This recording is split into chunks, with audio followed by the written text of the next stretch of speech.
Olá, meus amigos e minhas amigas, muito boa tarde. Estamos começando pela TV Santa Cecília, mais um Ponto de Vista nesta sexta-feira.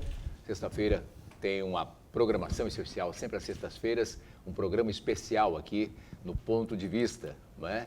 Hoje, 16 do mês de outubro, espero que todos tenham uma ótima sexta-feira e que venha aí um excelente fim de semana e que a gente saiba aproveitar o final de semana sem fazer bobagem, né? Sem ultrapassar os limites de cada um, porque a pandemia ainda está aí, ainda existe. Os números estão baixando, graças a Deus.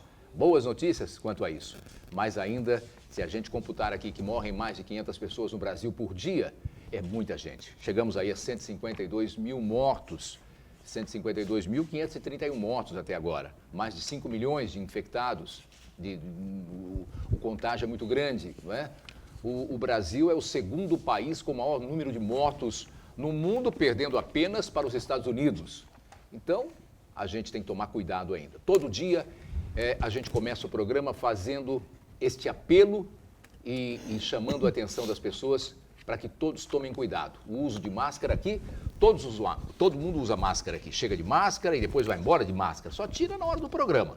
Mas tem álcool gel para todo mundo aqui, tem máscara obrigatório para os câmeras, produção do programa. Todos nós tomamos os devidos cuidados, ok? Uma boa sexta-feira, hoje programa especial. Comigo a advogada trabalhista Thelma Rodrigues. Boa tarde, doutora Thelma. Boa tarde, Altair. É um prazer estar aqui mais uma sexta-feira e sempre agradecendo ao nosso colega, amigo, né, o Edgar Boturão. Que está afastado, pela lei eleitoral, pela né, lei que não eleitoral, permite exato, que ele, disputando a eleição, não possa estar no programa. E sempre lembrando que deu esse espaço sexta-feira para que a gente possa trazer aí as relações de trabalho, falar sobre as relações de trabalho, sobre o que está acontecendo aí com os sindicatos, né? Primeiro foi a reforma, depois a pandemia, e aí foi realmente se tornando assim algo bem importante para a gente estar aqui toda sexta-feira falando os problemas, o que está acontecendo.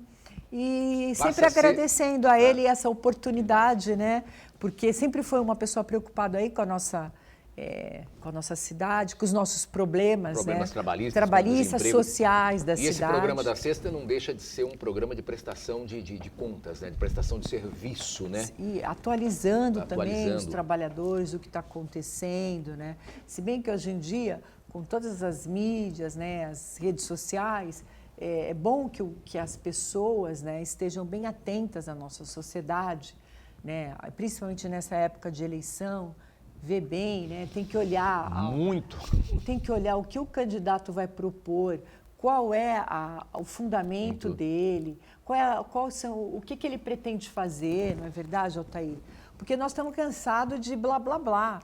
Nós queremos que realmente as medidas sejam efetivas, implementadas, né? E é também o nosso colega, o doutor Aloysio, que deve estar assistindo, está em casa. Boa tarde. O Vinagre, nosso fotógrafo. Os meninos aqui do estúdio também, agradecendo sempre essa sexta-feira.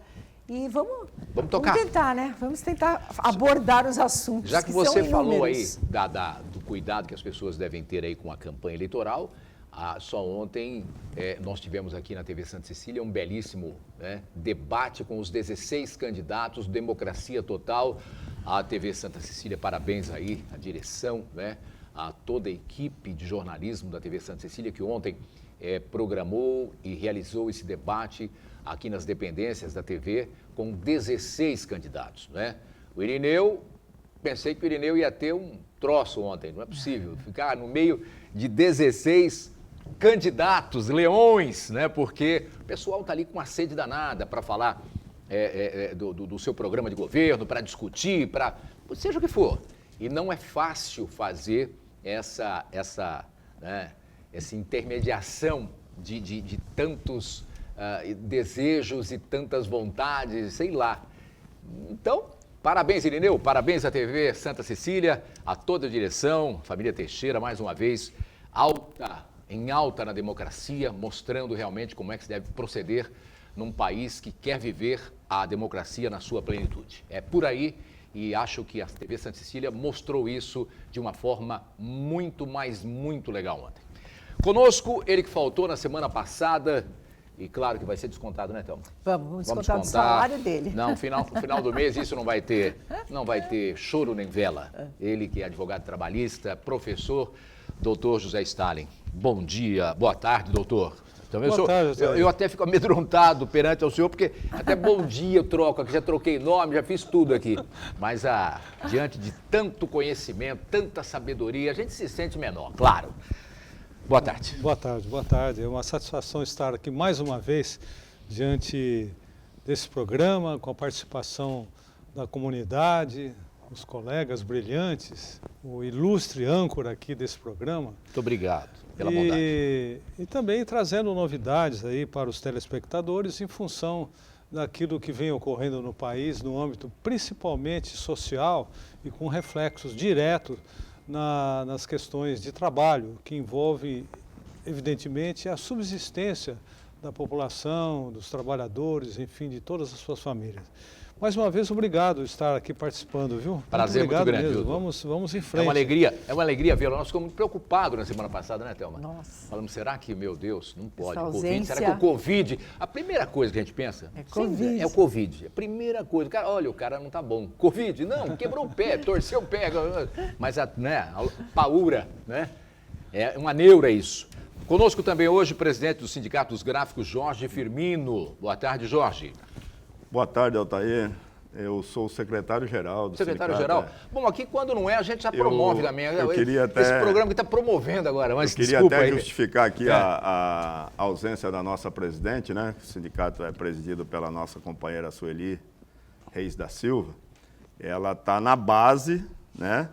Trabalhando na base junto os trabalhadores para estarmos informando. Sueli? Sueli Reis da Silva. Sueli Reis.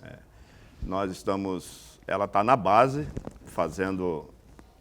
visitando as empresas, os trabalhadores, para estar divulgando aquilo que nós vamos abordar aqui hoje, que é a nossa campanha salarial, a campanha salarial dos gráficos.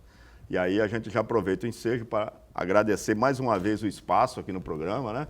Que é um programa que há anos já o Boturão abre esse espaço para o movimento sindical, a qual o movimento sindical vem aqui, expõe... A todos, né? A todos os sindicatos. Todos, indistintamente. A gente fica agradecido com isso porque é uma pessoa que abre o espaço para discutir os assuntos da nossa cidade.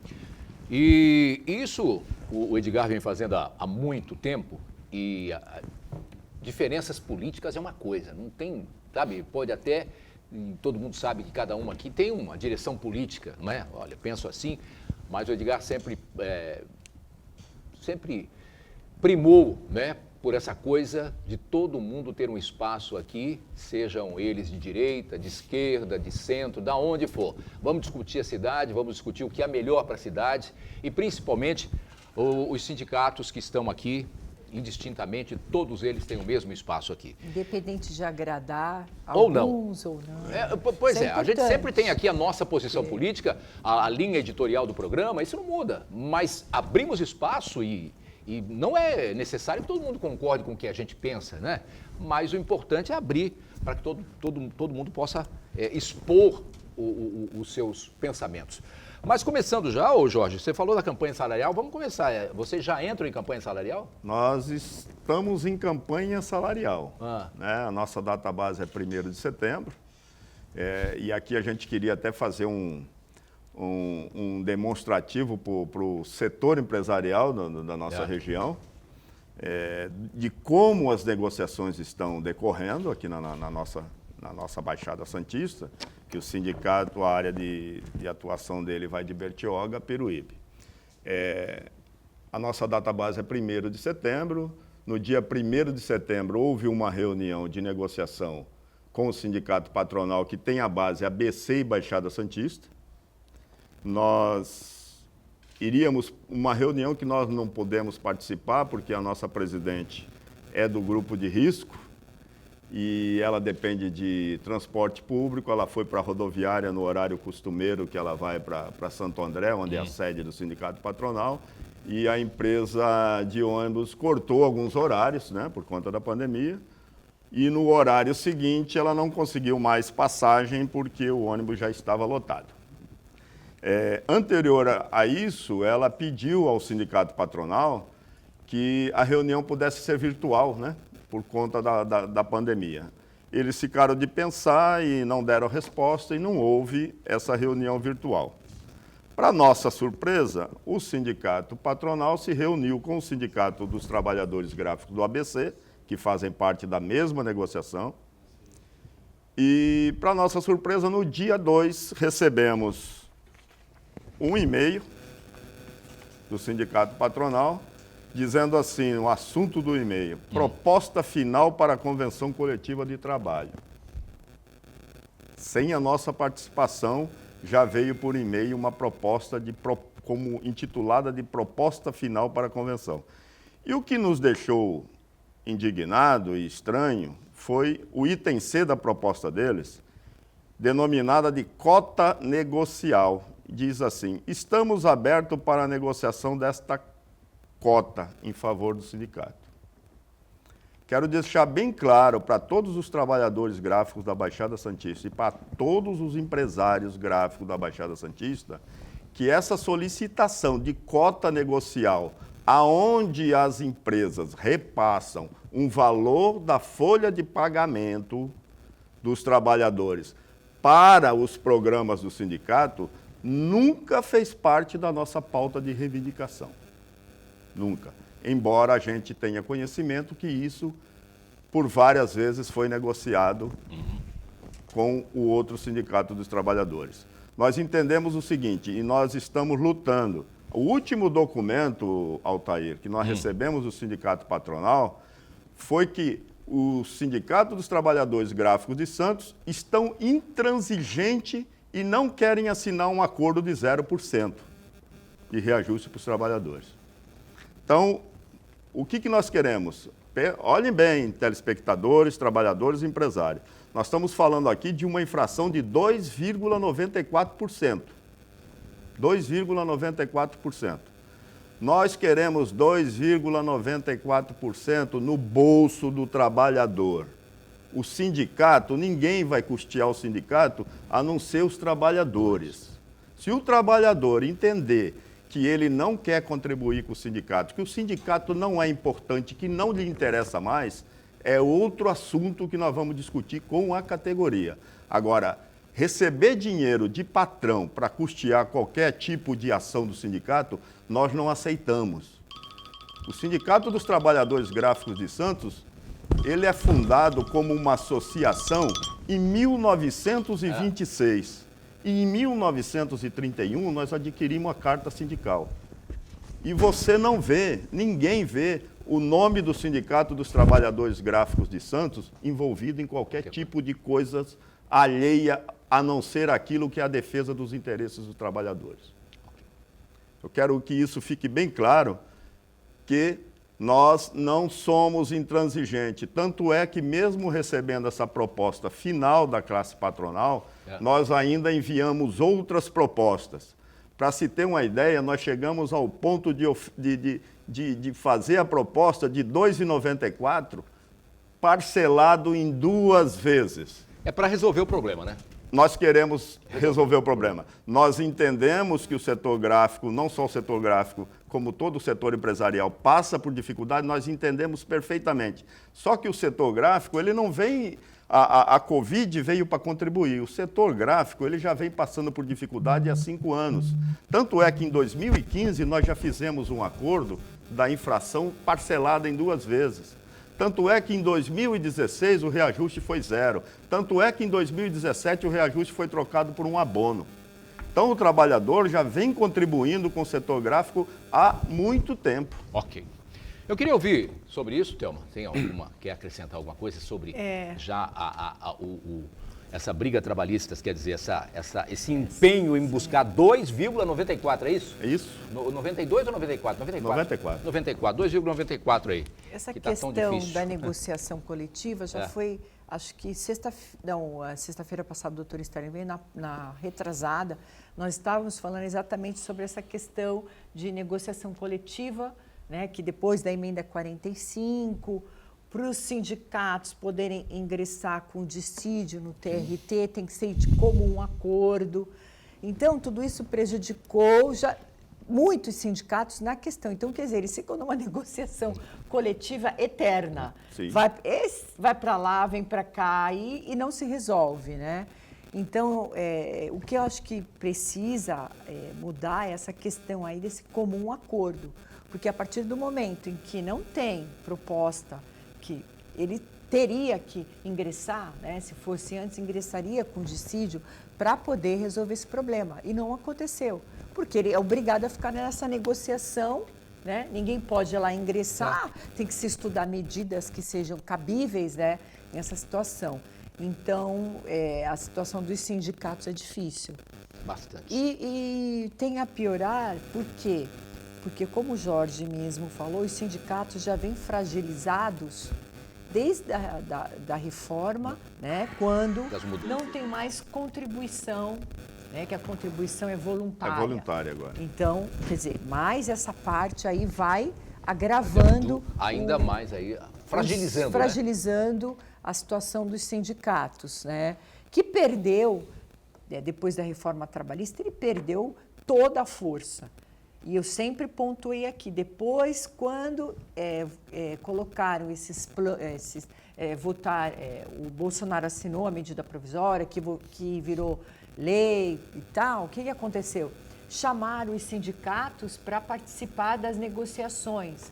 Só que aí os sindicatos já estavam fragilizados, porque não tinha contribuição. Não tinha muito que negociar mais já. Né? Não tinha como mais. Então, essa é a situação dos sindicatos hoje, ficar negociando e não se chega a lugar nenhum. Doutor José Starling, quer falar sobre esse assunto também, doutor? Sim, gostaria. Por favor. Esse fator da contribuição sindical e assistencial, essa discussão é de longa data. Por quê? Quando foi criado, há mais de 80 anos atrás, o nosso sistema, e que está vigente ainda, visou-se simplesmente um equilíbrio nas relações trabalhistas, ou seja, entre patrão e empregado. O sindicato figura sempre nesse meio aí como um interlocutor social, exatamente aquele que equilibra o interesse dos trabalhadores e dos patrões. Pois bem, mas de uns tempos para cá, existe uma preocupação da categoria patronal em anular as receitas do sindicato para inviabilizá-lo. Isso vem de longa data, tem mais de 20 anos. Porém, com essa reforma trabalhista, no projeto instituído pelo ministro Paulo Guedes, de liberação total, na verdade, ele quer simplesmente eliminar o sindicato de todas as relações. Eu tenho brincado aqui, falando que as coisas não podem ser assim, porque vai chegar uma hora que nós teremos uma convulsão social. Por quê? Porque nós não vamos perder, ou melhor, nós vamos perder a oportunidade de estabelecer negociações.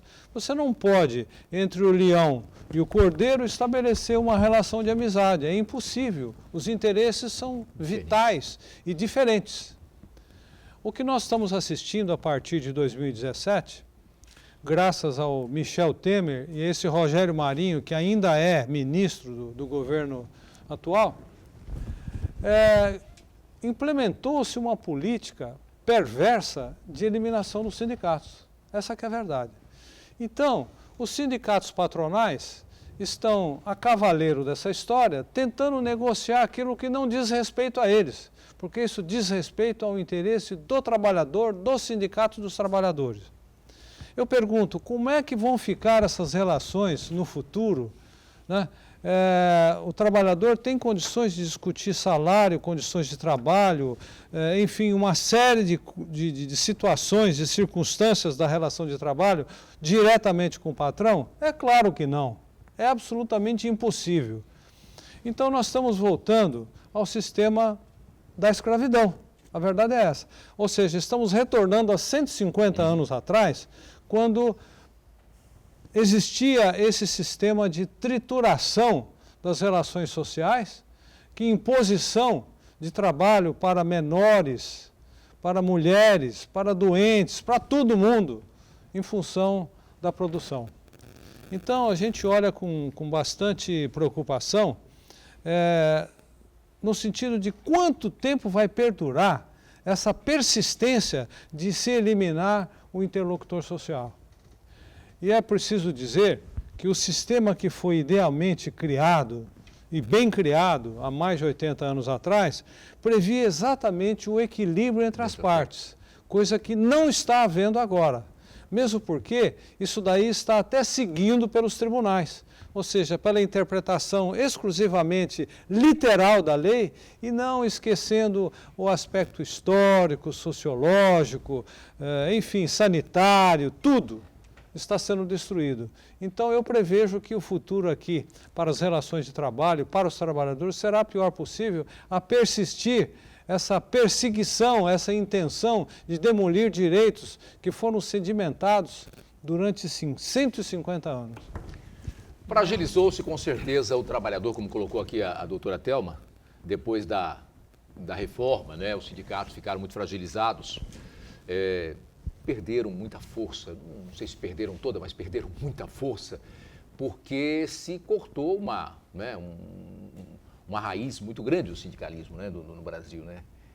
E hoje a persistência dos sindicalistas, dos homens que estão segurando isso. Mas a reforma foi para acabar com os sindicatos, né, Thelma? E você vê que a pandemia acentuou ainda mais.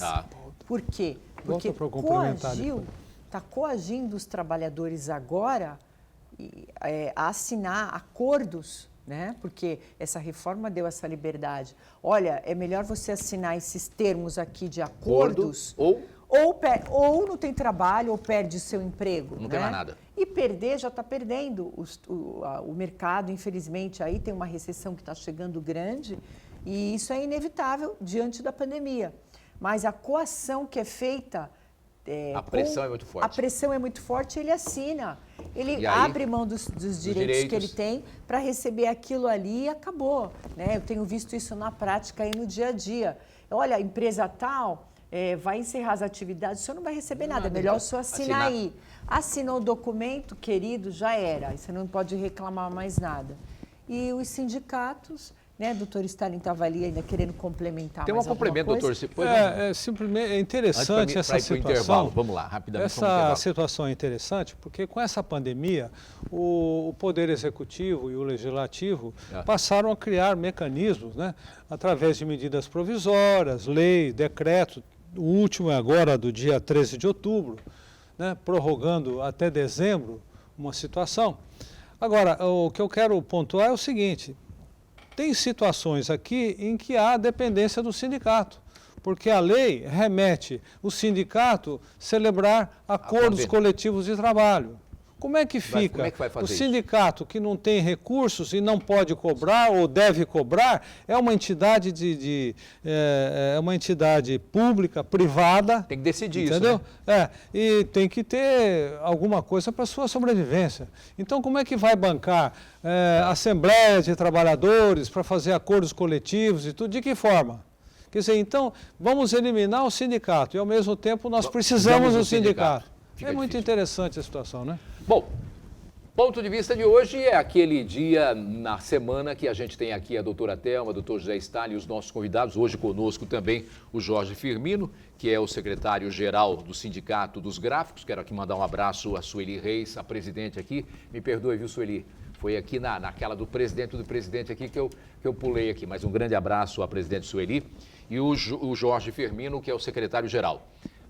Conosco aqui a Thelma e o doutor José Stalin para dar essas explicações todas que servem, né? Como aqui é uma prestação de serviço, é uma prestação para você que está em casa aí, serve de atenção para tomar muito cuidado aí com as questões trabalhistas que são hoje muito diversas ou adversas ao trabalhador. Vamos para o intervalo e a gente volta já. De volta no nosso ponto de vista desta sexta-feira aqui na TV Santa Cecília, sempre ao lado da doutora Thelma Rodrigues, não é? Do doutor José Stalin e hoje com o secretário-geral do Sindicato dos Gráficos, o Jorge Firmino.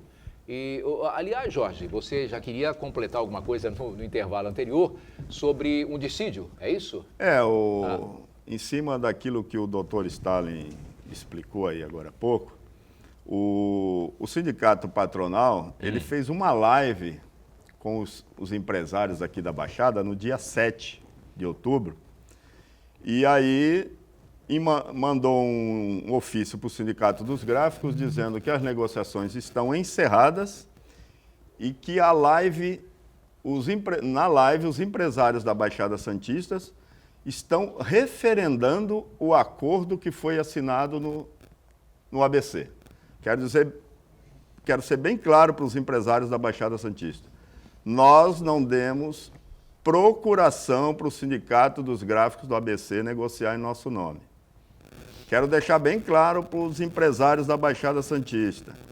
É o Sindicato dos Trabalhadores Gráficos de Santos, o qual as empresas terão que se relacionar. É com o sindicato que eles vão ter que manter a relação capital e trabalho.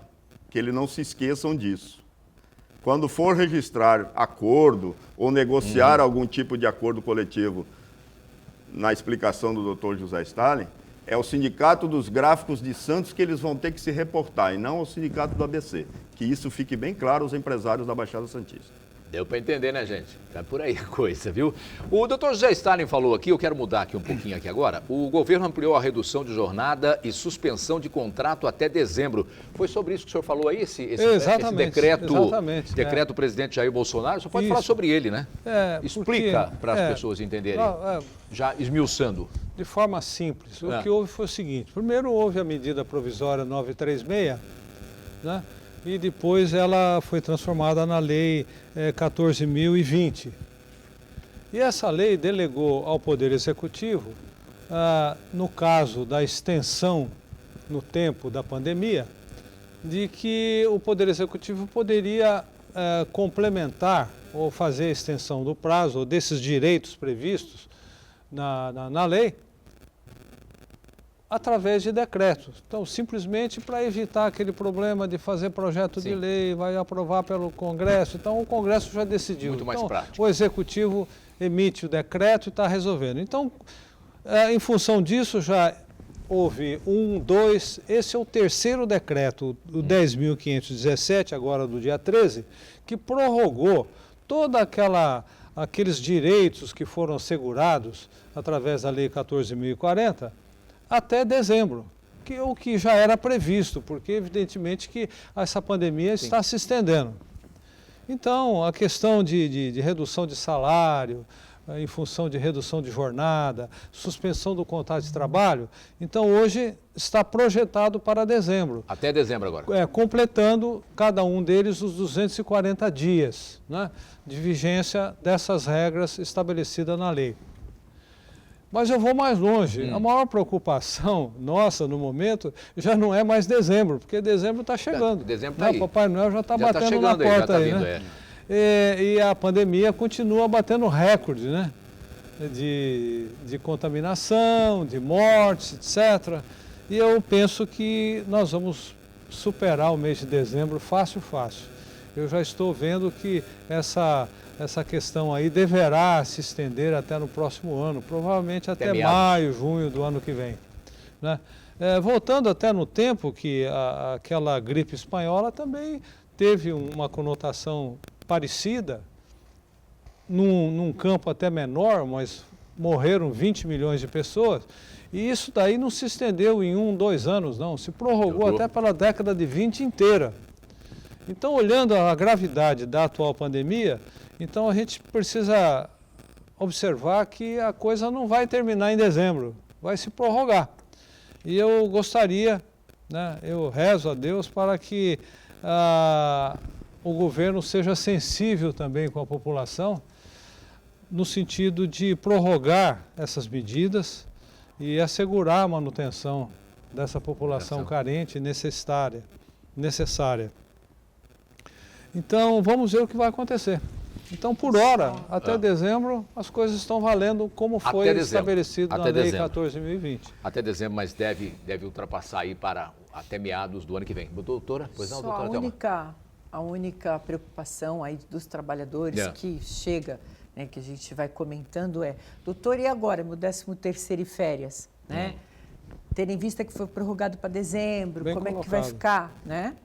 Então, depende, cada caso é um caso. Se o caso dele se ele não trabalhou os 3 ou os 4 meses, não vai ter o 13º, vai ter que contar o tempo que ele efetivamente é proporcional ao que ele trabalhou, tanto férias quanto o 13º. Atentado a isso, né? Então, porque toda vez que prorroga isso daí é uma celeuma, meu Deus, como é que vai ser o meu pagamento? Então, prorrogando, você vai contar o tempo que você trabalhou, efetivamente trabalhado, e aí é o que vai contar para o seu pagamento de 13º e férias, né? Falando efetivamente assim, trabalhado, então, doutora, se vai até dezembro agora, vai dar quanto tempo? Vai dar muito pouco. Aí depende do que foi feito, do contrato dele. Então, foi caso a caso. Caso a caso. Aí você tem que pegar um trabalhador que ficou, por exemplo, 3 meses ou 2 meses suspenso, mas depois ele já voltou, né? Então é proporcional. Esse tempo que ele esteve afastado e não conta para 13º nem para férias. Não vai contar. Não vai contar. Não vai contar. É bom para ele, não adianta brigar com a empresa que está na lei, é isso, está na lei. Porque pode até não ser justo, mas é lei, né? Tá na lei. Em decorrência da pandemia, dessa excepcionalidade que nós estamos vivenciando. A senhora falou do 13º, eu já vou emendar aqui. O governo pagou o 13º adiantado esse ano, né? Adiantou o 13º, foi muito bom naquele momento foi muito bom, né? Mas agora chega dezembro e as pessoas tinham contando com aquele 13º para algumas coisas, alguns pagamentos, alguma coisa que tivesse programado para dezembro. Não tem. Aí o governo tem essa emenda aí, um projeto de ter o 13º, o 14º, né? Mas quer dizer... mas segundo o doutor Aloysio comentou isso aqui, estava para ser votado e até agora não foi nada definido. Até agora a gente não foi definido ainda. Não foi nada definido. Quem ganha até um salário, quem ganha até 2 salários, não sabe se vai ser o mesmo salário. Essa é a questão dos pagamentos da Previdência. Chamado 14º salário, né? 14º dos aposentados. Isso que nós estamos aqui falando do 13º são dos trabalhadores formais, carteira assinada, né? E dos informais ficou o auxílio emergencial, que reduziu para R$300 até dezembro. Até o fim do ano.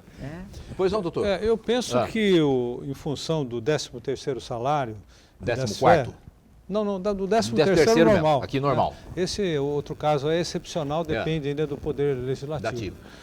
Mas o atual 13º salário e as férias... Dos trabalhadores formais registrados. Eu penso que o governo deverá, através do Ministério da Economia, Secretaria de Relações do Trabalho, né? Emitir uma nota técnica para, vamos dizer assim, orientar como deverá ser efetuado esses pagamentos. E, eventualmente,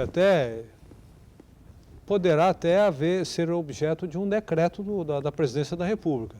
Porque, na verdade, se isso não acontecer, vai haver muita confusão, né? E vai gerar muitas ações na Justiça do Trabalho, o que deve ser evitado, né? O que já não tem pouco. No campo dos gráficos tem essa coisa também, né, Jorge? Muita gente teve que parar, entra em contra esse problema também nos gráficos. Não é só na questão do 13º. Não. O trabalhador ele está perdendo na soma do tempo salário. De serviço. Na soma do salário, porque embora o governo tá participando lá com o seguro-desemprego, nunca dá o total que o trabalhador recebia lá em fevereiro ou março, antes da pandemia. Pra você ter uma ideia, nós temos uma gráfica aqui em Santos, que tem profissionais capacitados, que imprimem uma máquina que imprime as 5 cores de uma vez só, que ele está levando da gráfica no dia 5, R$923, menos que o salário mínimo. Aí o empresário justifica que a outra parte o governo está bancando, mas a soma não bate o 3.200 que ele recebia ganhava lá atrás. É uma grande perda para o trabalhador isso. O trabalhador eu acho que o trabalhador está dando uma grande contribuição para as empresas e as empresas ainda estão tendo aquele subsídio do governo. de financiamento a longo prazo, a perder de vista. O trabalhador ele vai perder no 13º, vai perder no período aquisitivo das férias, vai perder no fundo de garantia, nas suas correções no fundo de garantia, vai perder no tempo de contribuição e vai perder no valor de cálculo do benefício quando ele for se aposentar. Porque entra o menor, né? Entra o menor, entra aí. Então, o trabalhador não está perdendo momentaneamente só o salário, não. Ele está acontecendo um estrago muito grande na vida do trabalhador que ele vai sentir até lá nos 62 anos de idade, ou 70, se ele conseguir chegar a se aposentar, isso ainda vai estar fazendo reflexo lá na frente. Olha, o doutor José Stalin colocou aqui, né, assim que eu derrubei, que lá atrás, na década de 20, foi de 10, de 20, que teve a gripe espanhola, ela se estendeu por 10 anos, mais ou menos. 10 anos, mais ou menos. É o reflexo daquilo tudo, né? Isso. Nós não estávamos, mesmo vivendo na era da informática, vivendo na era da comunicação, de tudo mais perto, tudo muito próximo, tudo hoje, tudo aqui, tudo... Nós não estávamos preparados, ninguém pensava, ou pelo menos a grande parte da população mundial não pensava que poderíamos viver o que estamos vivendo hoje. Isso era coisa de filme, de Mad Max ou de outras coisas parecidas. E de repente, quando essa pandemia vem e pega todo mundo, despreparados, governos despreparados, pessoas que não estavam preparadas para nada, né? A gente não sabia. A medicina despreparada, no começo, não usem máscara. E era para usar máscara. E só descobrimos depois que era para usar máscara, né? Quer dizer, então, e não foi por maldade isso, foi por falta realmente de preparo, de conhecimento. Até, lembrando aqui na Lei 14.020... eles colocaram lá que a gente sempre fala que fato do príncipe, que era a questão do Estado, se responsabilizar por todos esses problemas, né? Só que lá naquela lei eles reiteraram que eles não vão arcar com qualquer responsabilidade, né? Então isso aí eles já estão fora. Complicado. E se algum empregado se sentir lesado, ele só vai poder ir contra a empresa, certo? Em tese, é contra a empresa. E a empresa tem uma boa justificativa, que é a questão da pandemia, inviabilizou, né, os seus recursos. Então, quem vai pagar o pato mesmo é o trabalhador. Sempre arrebenta do lado. Com todos os prejuízos que o Jorge muito bem relatou aqui. Sempre cai do lado mais fraco, exato, não tenha dúvida. Então a gente tem que estar aí, né, com muito cuidado e tomando esse cuidado aí, porque nós teremos realmente, como colocou o Dr. José Stalin aqui, eu acredito também nisso, essas pendências todas vão perdurar pelo menos até metade do ano que vem. Muitos setores do Brasil se falam que a recuperação se dará só em 2024, né? Como no turismo e tantos outros, no setor de aviação, 2024. Nós estamos em 2020, vamos fazer 21 agora, e falam em 24, quer dizer, a recuperação é muito lenta. Agora, de qualquer forma, até a meados do ano que vem a gente vai ter esses reflexos aqui. Eu vou fazer um intervalo, quero aqui mandar um abraço muito carinhoso aqui, ele que me mandou um recado muito, muito gentil, Dr. Carlos Giliotti, meu querido amigo provedor do Hospital São José. Outro dia nós fizemos referência aqui a ele, me agradeceu. Muito obrigado ao Carlos Giliotti, viu? Pelo carinho de sempre. O grande provedor lá do Hospital São José, que encontrou muitas dificuldades para tocar. Aquilo não foi fácil, não. Conheço aquilo do início. E o Giliotti tem tido esse cuidado, e ele tem um cuidado especial com aquilo. Muito obrigado ao Carlos e a todos vocês aí do Hospital São José. Vamos para o intervalo e eu volto já. De volta com o ponto de vista, e hoje aqui, por trás das câmeras e no intervalo, a gente falou aqui de 10 assuntos que poderia comentar hoje. Um deles poderia ser do STF, doutor. O doutor chegou aqui e falou, fala do STF um pouquinho, rapidamente, vamos falar do STF aqui. Do Marco Aurélio? Marco Aurélio. Não essencialmente ele, mas envolvendo ele. É interessante, a advocacia criminal de 30 anos, 40 anos atrás, tinha o expediente de distribuir vários habeas corpus, porque eles direcionavam para um determinado juiz, que era um juiz muito bondoso, de coração mole. Um coração mole, uma figura excepcional.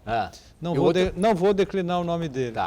Mas, então, distribuíam-se os HCs E aí, aquele que caía com esse determinado juiz, o pessoal desistia dos outros. E ele decidia lá, tal. Na boa. Não importa. Acontece que isso daí, no estado de São Paulo, o Tribunal de Justiça resolveu moralizar isso daí e hoje o sistema simplesmente não aceita isso. É aleatório, né? Aleatório. Porque se eu distribuir tantos HCs, evidentemente, um vai ficar prevento e vão todos os demais, vamos dizer, encaminhados para ele. Muito bem, então o Tribunal de Justiça do Estado de São Paulo resolveu esse problema e já faz muito tempo isso. E qual é a surpresa agora? No Supremo Tribunal Federal... Ainda não é assim, né? Ainda funciona esse mesmo esquema, quer dizer, distribui-se assim vários, entendeu? Vários mandados de segurança, vários pedidos, aí o advogado, dependendo de quem cai, o advogado desiste. Então desiste desse, né? E fica no outro, até cair no um negócio certo. absurdo. Como eu repito, o Tribunal de Justiça de São Paulo resolveu isso há muitos anos. E o Supremo Tribunal Federal, o órgão máximo da nação, ainda está andando, engatinhando lá atrás. Ontem, só para falar, ontem a votação dessa discussão da soltura, quer dizer, da soltura não, da cassação da liminar do ministro Marco Aurélio pelo presidente do Tribunal Fux, foi de 9-1. 9-1. Só o Marco Aurélio manteve o voto dele. Pois é, e outro detalhe que chama a atenção também, não estão falando muito nisso, mas é um fato. A competência por prevenção para decidir esse pedido era da Rosa Weber e não do ministro Marco Aurélio. E, no entanto, foi distribuído para ele e ele decidiu. E depois a decisão foi cassada. Mas cassada em termos, porque, na verdade, o presidente do tribunal simplesmente ele suspendeu aquela ordem e jogou para o plenário. O plenário é que tem que decidir que houve a decisão nesse sentido.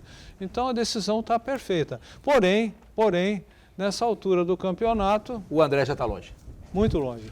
Mas, doutora, também comentamos aqui no intervalo do dinheiro na cueca. Voltou, eu pensei que isso nunca mais fosse acontecer, que fosse um acontecimento lá atrás que nós tivemos. Obsoleto. Obsoleto, né?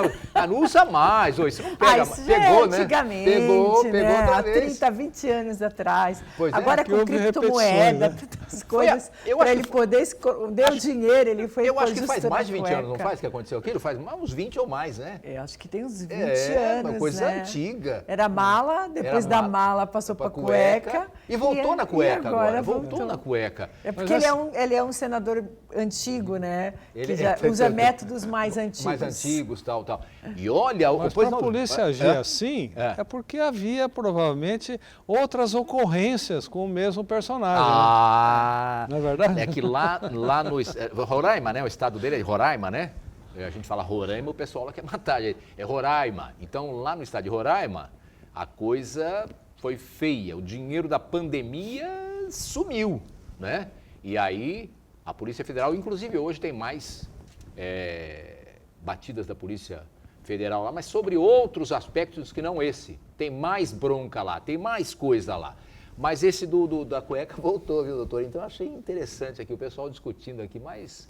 Que falta de vergonha, né? Que coisa logo na semana que o presidente fala que a corrupção acabou. Acabou no país, é verdade. E que se ele descobrisse alguma coisa, ele ia dar uma voadora no peito de quem estivesse fazendo falcatruas. O vice-líder do governo. Vice-líder do governo. Né? Então, uma coisa absurda. E a gente continua, né, acreditando, quer dizer, querendo acreditar que as coisas um dia vão melhorar, porque não é possível. Não dá para a gente perder a esperança. Não podemos perder a esperança. Mas fica difícil, né? Por isso que nós temos eleições, temos que pensar bem nos nossos candidatos. Esse é um... Né? Olhar o programa, ver o que o candidato já fez, olhar a vida, né, dele, o que foi feito, né? Eu acho que isso aí é importante. Como diz um amigo meu, a vida pregressa dele, dá uma olhada na vida pregressa dele. Os antecedentes, né?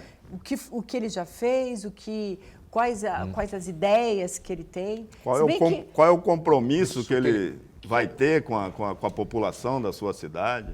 Porque eu acho que o Jorge colocou ali, o compromisso é uma coisa, promessa é outra, viu, gente? Compromisso é um negócio sério, né? Agora, promessa tá cheio. É promessinha para todo lado e a gente não vê as coisas ser feitas. Sabe, vamos firmar um compromisso com a população de que nós vamos realizar, nós vamos buscar. E tem que também saber de onde vai buscar, porque tem muito candidato, tem que estar falando que vai fazer.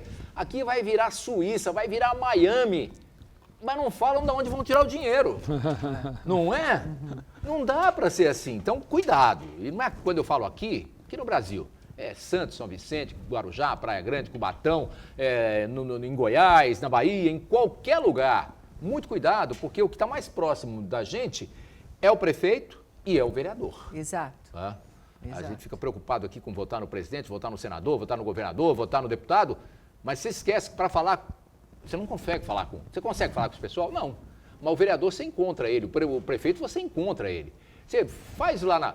o prefeito a gente encontra. Vai lá na porta da prefeitura e fica esperando ele, que você vai encontrar, ele vai ter que entrar lá. Não tem outro jeito.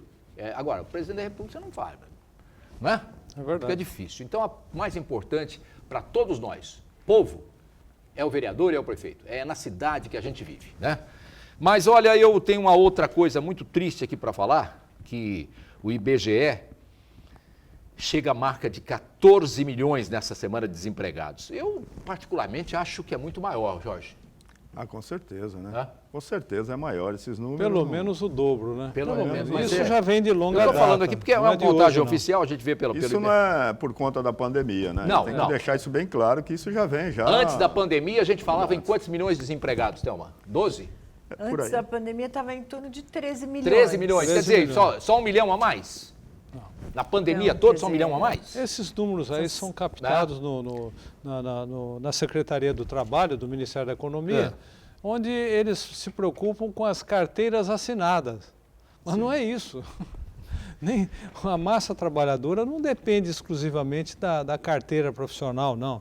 Tem muita gente trabalhando aí sem registro, mediante outros contratos, etc. e tal, que não aparece na estatística. A informalidade é muito grande, além da informalidade. Além da informalidade, você está colocando além da informalidade. 2 reformas já foram feitas com a promessa de geração de emprego e até agora não teve geração de emprego alguma, né? Que foi a reforma trabalhista e a reforma da Previdência. A reforma mais importante aí que seria feito agora, ninguém mais fala nela, doutora? A administrativa? Não, acabou. Perdeu, nem começou, né?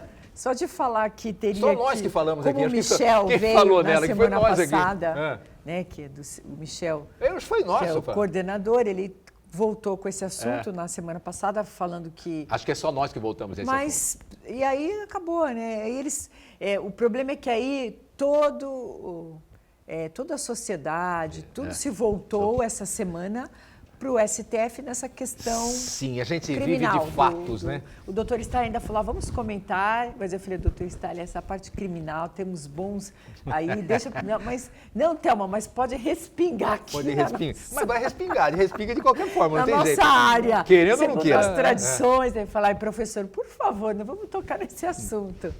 Mas é verdade, parou tudo e realmente prejudica aí outras matérias que tinham que ser vistas, aprovadas, tanto no STF quanto lá no Congresso. Então, quer dizer, parou tudo para ficar, para se ouvir, para saber o que aconteceu com o senhor André, né? O rap lá, o senhor. Não, mas a questão fundamental aí, que eu critico sempre, é o seguinte: a função do judiciário, do juiz, é aplicar a lei ao caso concreto.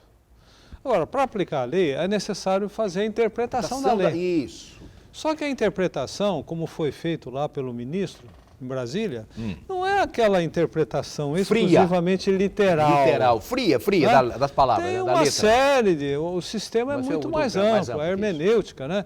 Então você tem aí a sistemática, envolve uma série de conceitos para você entender qual é a intenção da lei, do legislador, quando fez aquela lei, e assim por diante. Então, é histórico, é econômico, é social, é uma série de coisas, e não simplesmente o texto da lei. Foi por isso que o presidente do Supremo resolveu suspender essa autorização aí e jogou para o plenário decidir.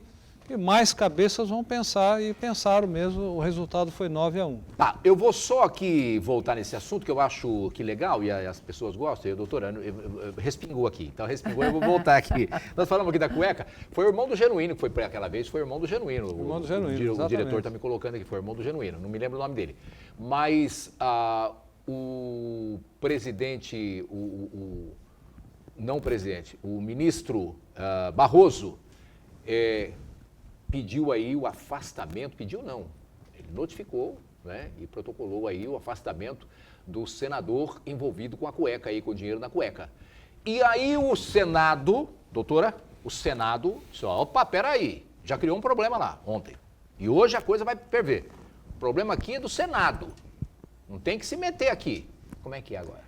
Então, é que nós vivemos o que a gente sempre está falando aqui, né, doutor Stalin? Tempo de judicialização. Tudo vai parar lá no STF. Então, quer dizer, imagina como que não está lá a pauta e não anda nada. Então, é simples. Mas essa questão podia ser resolvida pelo Senado. Deveria, né? Eu acho que deveria, né? Sendo assim, bom senso. Olha, o doutor Luiz eu acho que o Senado já ia fazer isso, muitos temas relevantes para a sociedade, aguardando aí respostas. Então, acho que ficou assoberbado, né? Esse posicionamento do ministro aí está errado. Eu também acho. Errado porque a jurisprudência do próprio Supremo Tribunal Federal, quando fala dos três poderes, né, que são harmônicos mais independentes entre si, é a jurisprudência no sentido de que eles não podem interferir em assuntos interna corporis, a expressão latina. Então, quem tem que decidir isso é o próprio Senado Federal. A batata Câmara, deles. quando for o caso, o problema é lá com eles. Agora, a Justiça não tem nada que intervir nessa situação. Então, a jurisprudência, como eu falei, não interfere em assuntos interna corporis. Porque eles têm lá um regimento interno, tem todo um sistema para observar. Senão daqui a pouco o Senado vai querer administrar Você quer falar sobre isso, Jorge? Essa opinião sua nesse... Eu só queria completar. Eu queria completar essa posição, que é o seguinte, a posição do ministro Barroso aí é sintetizado com uma expressão, é o ativismo judicial de cada juiz ou de cada ministro aí, especificamente, violando a própria jurisprudência do tribunal. Pois não, Jorge. Eu acho que o Senado vai tomar a decisão de acordo com que grupo político o senador está envolvido. Não, acho também que você tem razão nisso, mas eu acho que quem compete, ou certo ou errado, fazer é o Senado. Sim. E aí fica aquela coisa do legislativo querer governar. E aí do judiciário querer legislar. Vira um rolo e ninguém faz nada, né? Fica complicada a coisa. Bom, de qualquer Judicializando forma, tudo é complicado. Não é? Não anda. Acho que não anda. Não anda. Acho que esse aí, não podemos mais judicializar nada. Pelo contrário, tem que ser administrativamente, se possível. Claro. Porque dessa forma fica inviável, né? É claro. Inviável. É claro que eu acho que o Senado não teria outra forma de fazer isso aí, porque é indecente. É uma coisa indecente, um senhor da idade desse senador, com a experiência que tem senador, já foi deputado, fazer um negócio desse. É uma excrescência desse senador, né, que deveria ser banido, banido da vida pública, né, porque não é possível. Então o Senado deveria tomar essa decisão, mas o Senado tomar isso. E o Senado não tomasse também, aí pancada para todo mundo. Pois não, doutora, por favor. Você viu como respingou? A senhora tinha razão? Fomos falar nisso aqui, já terminamos o programa com esse negócio. Vai, infelizmente, mas... Não, é só aqui trazendo uma notícia um pouco triste, assim, para a nossa advocacia trabalhista, né, que é um dos advogados aí mais antigos, que foi presidente, foi da TS, bom, enfim, participou de OAB, o doutor Wilson de Oliveira faleceu hoje, né, doutor Stalin? Então, nós queremos deixar aqui os nossos sentimentos para toda a família, né, e que Deus os abençoe nesse momento aí bem difícil. Muito difícil. E se o doutor Stalin também quiser deixar uma mensagem aí. Nossos sentimentos, pois não, doutor Stalin? Sim, eu quero externar meus sentimentos, porque o doutor Wilson de Oliveira foi um advogado militante, bastante combativo aqui na cidade, foi meu adversário muitíssimas vezes. Que maravilha. Com recíproco respeito e honradez. Adversário não é inimigo, gente. Adversário é adversário só, né? E tivemos um bom convívio. E eu fiquei muito sentido ao saber da notícia hoje. Por isso eu envio à família as minhas condolências e espero que ele esteja num bom lugar, que merece, e que a família se conforte com essa ausência, né? Transferindo essa dor para as entidades superiores, porque é algo que realmente marca profundamente o nosso sentimento, como marcou a atividade profissional dele durante tantos anos. Nossos sentimentos aqui também, todos nós aqui do programa. Quero agradecer já em cima da hora aqui, para Jorge Firmino, o secretário-geral do Sindicato dos Gráficos. Obrigado mais uma vez, Jorge. Eu que agradeço pela oportunidade, o espaço, e eu gostaria de chamar os trabalhadores gráficos, dia 21, quarta-feira que vem, faremos uma assembleia no sindicato para discutir a proposta do patrão. Muito obrigado, doutor Zé Stalin. Até a semana que vem. Eu que agradeço. Não falte, hein? Até lá. Estaremos aí. Doutora Thelma, obrigado mais uma vez. Eu que agradeço. Para casa agora, ver os gêmeos. Correndo. Abraço. Muito obrigado a todos vocês. Excelente final de semana e até segunda-feira aqui no Ponto de Vista.